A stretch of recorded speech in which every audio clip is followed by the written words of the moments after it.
restart love in a relationship. Relationships are like sharks by nature. If they freeze in place, they die. Woody Allen, the most cynical romantic of the 20th century, said it. And it is with these words begins the manifesto of Blow Up My Marriage, a community of people who faced all kinds of difficulties in family life, but did not give up, and steered the family boat into calm waters. Virtual husbands and wives discuss all aspects of their married life, share recipes, and resolve conflicts. Relaunching relationships. The basis of the BUM philosophy is laid out in a manifesto, a small document that every person should study. The main idea is simple and inexhaustible, like biblical truths. You want to live in a happy marriage, grow up. Growing up here is understood comprehensively and postulated as the only effective antidote to marital breakdown. In fact, the marriage itself is perceived as a training simulator for growing up. Someone finds the strength to understand how to use it effectively and for their own good, and someone is crippled himself and destroys his partner.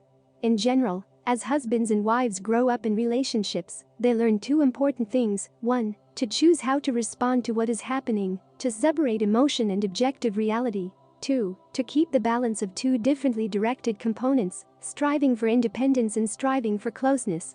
Adults take responsibility for their reactions on themselves, rather than blaming their spouse for their experiences, and do not seek to swallow their partner whole.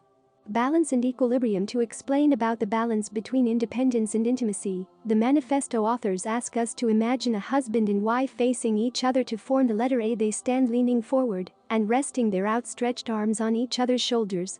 This is the standard position of two people in a married couple, with everyone's attention focused on making sure their support doesn't go anywhere. It is very difficult to keep the balance in such position. You constantly have to strain, and you can't get close to each other either. In order to do that, everyone will have to shift their weight on themselves and relieve the pressure on their support, and no one wants to do that.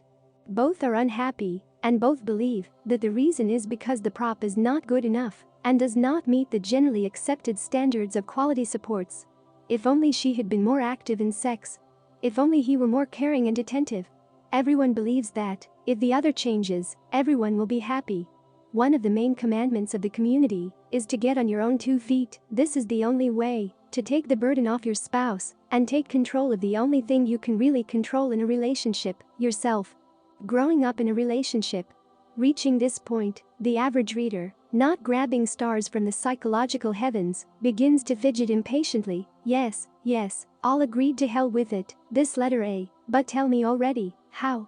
No one is hiding the answer to the question. Be 100% honest, do not waste energy on lies. Learn to live in the present, not to scroll in your head plans for the future during the brightest family moments. Keep healthy boundaries, both own and spouse. Make your life interesting yourself, and give your spouse the role of dessert in it. Challenge yourself more often, so as not to get stale in the mire of everyday life.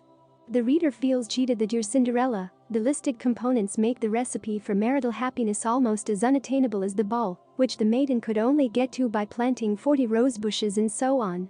But, let's just say Cinderella had a magical relative, and who can we mere mortals, fighting daily on the subject of the toilet lid, hope for in preserving a strong family?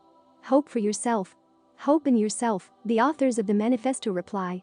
No one will do anything for you, do for yourself and only yourself.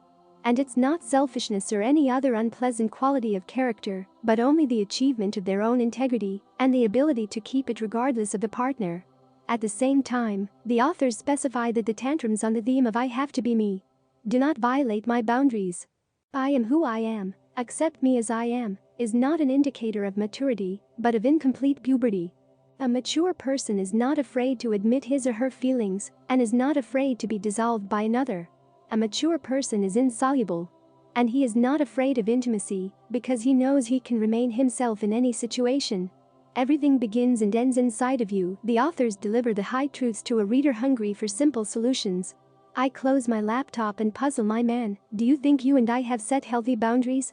He mutters something along the lines of sick of the smart guys. I crawl over to him on the couch, and we selflessly immerse ourselves in our domestic swamp, watching a TV series, accompanied by an exchange of dubious witticisms and lazy erotic squeezing. But one thought continues to trouble me. How do I know that the relationship has stalled and it is urgently time to grow up?